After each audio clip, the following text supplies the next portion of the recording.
सामने घूरे ना भाई।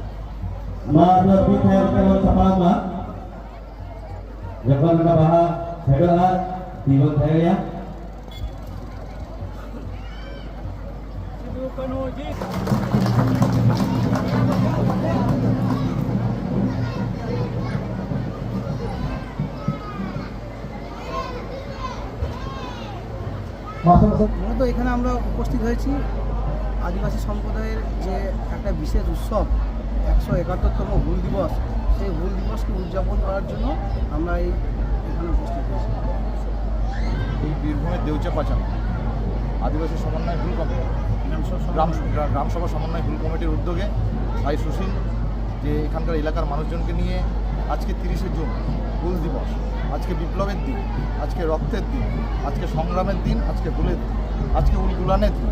আজকে আমাদের এটা উৎসব নয়, এটা আজকে আমাদের শহীদের আত্মত্যাগের বলিদানের দিন। আজকে আমরা সেটা পালন করছি, চিরকৃতজ্ঞ হয়ে রয়েছি আমরা তাদের ওপরে যারা এই ভারতবর্ষের বুকে 1855 সালে প্রথম ভারতবর্ষের মাটিতে সিধু কানুর রক্ত এই ভারতবর্ষের মাটি ভিজেছিল। চাঁদ ভৈরব যার চিৎকারে তৎকালীন ইংরেজ সরকার ভয়ভীত হয়েছিল। কামান এবং গুলিকে উপেক্ষা করে আমাদের বীরবানটা সিধু কানু, চাঁদ ভৈরব, ফুলোজানোরা বুক চিতিয়ে আদিবাসী সমাজের ওপরে যে অন্যায় অত্যাচার হচ্ছিল, মা বোনেদের ওপরে যে অন্যায় অত্যাচার হচ্ছিল, তখনকার জমিদার যোদ্ধাররা যেভাবে অন্যায় অত্যাচার তাদের বিরুদ্ধে বুক চিতিয়ে তারা লড়াই করেছিল। তাকে স্মরণ করার জন্য আজকে এই দিন 30শে জুন বৈপ্লবিক দিন। আজকে যে আমাদের প্রোগ্রাম এটা হচ্ছে অ্যাকচুয়ালি এটা আমাদের একটা দুঃখের দিন, যেটা আমাদের বীর সিধু কানু যেটা ইংরেজদের বিরুদ্ধে লড়াই করেছিলেন 1855 সালে আমাদের জল জঙ্গল জমি নিয়ে। আমাদের লড়াইটা ছিল জল জঙ্গল জমি এবং আমাদের ভিটেমাটি নিয়ে লড়াই।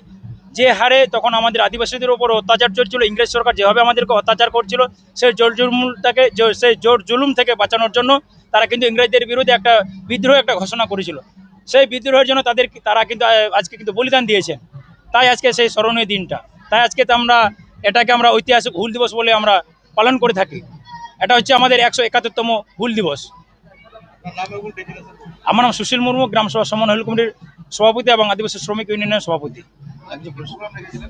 এখানে আমরা প্রোগ্রাম রেখেছিলাম যে সকালে আমাদের পদযাত্রা শুরু হলো, তার আগের দিন আমরা আমাদের যে নাইকে বাবা তাকে আমরা জাগরণ করলাম। আজকে সকালে বঙ্গাবুরু করলাম, পতাকা উত্তোলন, তীর নিক্ষেপ এবং মাধ্যমিক উচ্চ মাধ্যমিক যারা পাস আউট করেছেন তাদেরকে আমরা সংবর্ধনা দিলাম। এবং আমরা এটার মাধ্যমে আমরা মানুষকে বার্তা দিচ্ছি যে আদিবাসীরা পিছিয়ে নেই, আদিবাসীরা এখনও পিছিয়ে নেই, তাদেরকে ইচ্ছাকৃতভাবে তাদেরকে পিছিয়ে রাখা হয়েছে। তাদের জন্য তাই আমরা সমাজের মাধ্যম দিয়ে আমরা দেখাতে যাচ্ছি যে আদিবাসীরাও এখন অনেকটা শিক্ষিত হয়েছে, অনেকটা উপরে উঠতে শুরু করেছে। আজকে আপনারা যদি দেখেন এই ভারতবর্ষের বুকে 79 বছর স্বাধীনতার হওয়ার পরেও কিন্তু আদিবাসীদের কিন্তু কোনো ডেভেলপমেন্টটা হয়নি, কোথাও দেখতে পাবেন না। যে হারে আপনারা যদি দেখেন বিগত সরকার, তৃণমূল সরকার যেভাবে আদিবাসীদের উপর যেভাবে অত্যাচার করেছিল সেটা আপনারা কম বেশি মনে সবাই জানেন। উন্নয়নের নাম করে মানুষকে উচ্ছেদ করার চেষ্টা করেছিলেন জোরপূর্বক। যে দেউচাপাচা যে কয়লা খনি, সেখানে আমরা তৃণমূল সরকারকে আমরা বলেছিলাম যে এখানে আদিবাসীরা মাছ চাষ করবে। আমরা বলেছিলাম সরকারকে যে এখানে আমরা মাছ চাষ করব। সেই ফলটা আজকে সরকারকে আমরা দেখালাম।